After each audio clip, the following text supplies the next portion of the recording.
Hello and welcome to today's lesson where we're looking at the Pygmalion effect. So the first thing to know about the Pygmalion effect is that it gets its name from ancient Greek mythology and the story of Pygmalion, who fell in love with one of his own sculptures.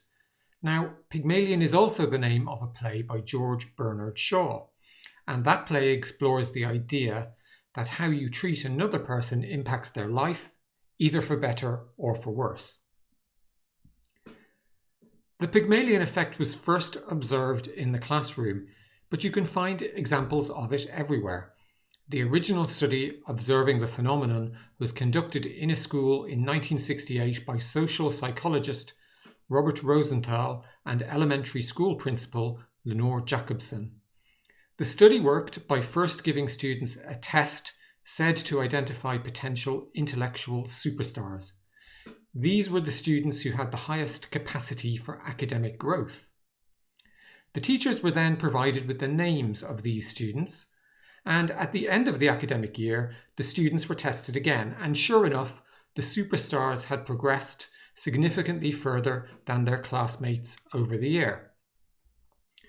But here's the kicker.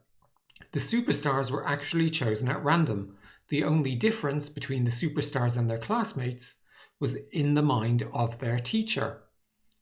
And thus, the experiment showed that a teacher's high expectations for a child can result in an increase in the child's performance.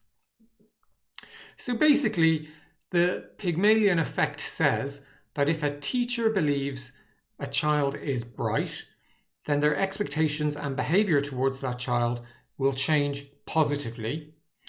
The child will then rise to this higher expectation and believe they are bright, and as a result of this, their performance will improve, and in turn this will reinforce the teacher's belief that they were right to have a high expectation for the child in the first place. Now, it turns out that the Pygmalion effect doesn't just exist in schools, it exists in the workplace as well. If a manager believes that their team consists only of high performers, they'll outperform an equivalent team whose manager believes the opposite. So why is this? Well, because when a team member is treated as though they are a high performer, they try to live up to that image and behave and perform how they believe a high performer would. The opposite is also true. It turns out that team members tend to do what they are expected to do. Now note that the Pygmalion effect refers only to the positive case, whereby positive expectations lead to increased performance. In the opposite case, whereby you place lower expectations on an individual, and in turn that leads to lower performance, that's known as the Gollum effect. Now we can graphically represent the Pygmalion effect as you can see here. And the first thing to notice in this image is that there are green circles containing a plus symbol next to every step in the cycle. And that's to indicate that all the steps of the loop are positive in nature. Now, the cycle begins at the top when you as a manager believe that a particular team member is capable of higher performance. This then influences your behavior and your actions towards that subordinate. So this may mean in practice that if a team member performs well, you'll praise them, but if they underperform, you will still gently support them by letting them know that you believe they're capable of more. Now, the team members' beliefs about themselves will then start to be impacted or nudged positively by your actions. They'll start to believe just a little bit more that they are a high performer. Now, this newfound increased belief will cause their actions and performance to improve. And finally, this increased performance will reinforce your belief that the team member was in fact a high performer and you were right to assess them as such. And one loop around this cycle begins a virtuous self-fulfilling prophecy as you start to go around and around the loop more and more, with your positive beliefs about your team member being reinforced at the same time as their positive beliefs about themselves increase, and so does their performance. Now, how do you go about using the model? Well, as a manager or as even a teacher, the Pygmalion effect can give you a secret superpower to create a high-performing team. And that's because that when you believe a team member has what it takes to become a great performer, your belief becomes reality.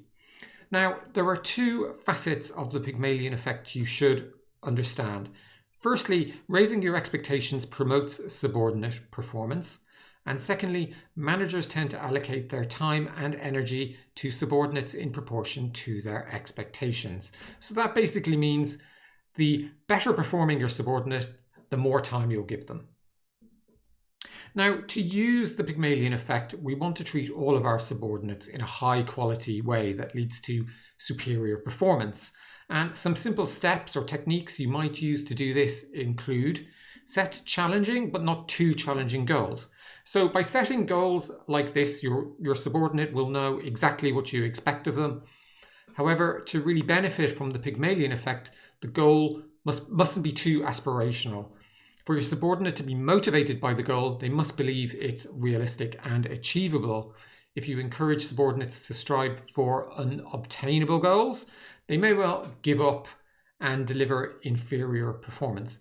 Secondly, you can invest in your own management training. So what you believe about your own managerial ability to hire, train, and motivate your subordinates will impact their performance. So if you have genuine confidence in your ability, then you'll have high expectations of them. And as you know, they'll step up to meet those expectations. But how do you go about increasing your own belief in your ability? Well, one of the simplest ways is to invest in your own management training and professional development. Next, we have give positive feedback. Now, even your most productive subordinate needs occasional positive feedback on how they are performing. Your underperformers need positive feedback too. And one way to achieve this is to provide positive feedback on an area of their work, such as maybe their effort level, before giving more constructive feedback on their actual underperformance.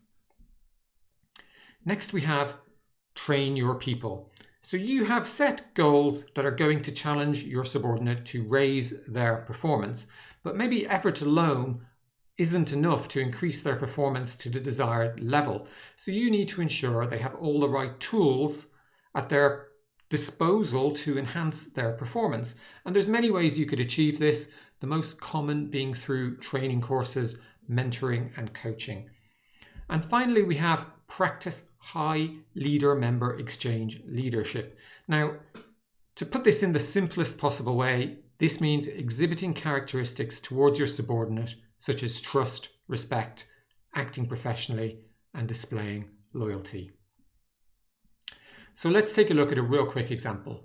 Imagine this scenario. You manage a team of 3 people, Millie, Mike, and Martin. And right now, Martin is an underperformer. He's a low performer. So having just learned about the Pygmalion effect, you realize that your beliefs and your behavior towards Martin may have been more negative than towards the other team members.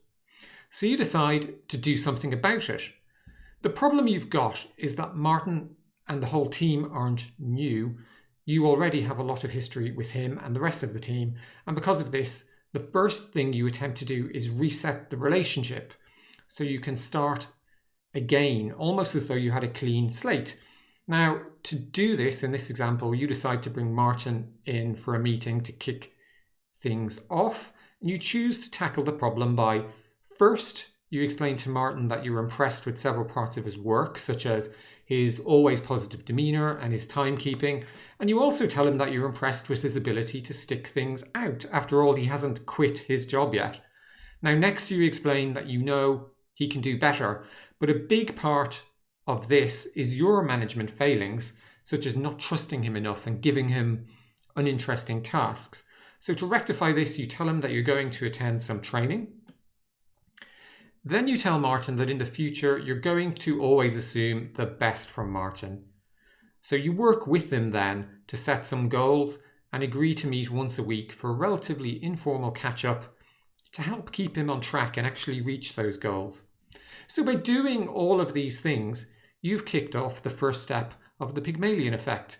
And the hope is that Martin rises to the challenge and his performance starts to increase. And this creates the beginnings of the Pygmalion Effect's virtuous cycle, which eventually leads to Martin's superior performance. So to summarize, Henry Ford had a really nice quote about how your beliefs line up with reality, which said, whether you think you can or you think you can't, you're right. Now, I've adjusted that quote a little here to read, whether you think they can or they can't, you're right, because that quote nicely summarizes the Pygmalion effect. Now, as we've said already, Rosenthal and Jacobson found that having positive expectations influenced performance positively, and that is the origins of the Pygmalion effect. So that's it for this lesson. I really hope you enjoyed it, and I look forward to speaking to you again soon.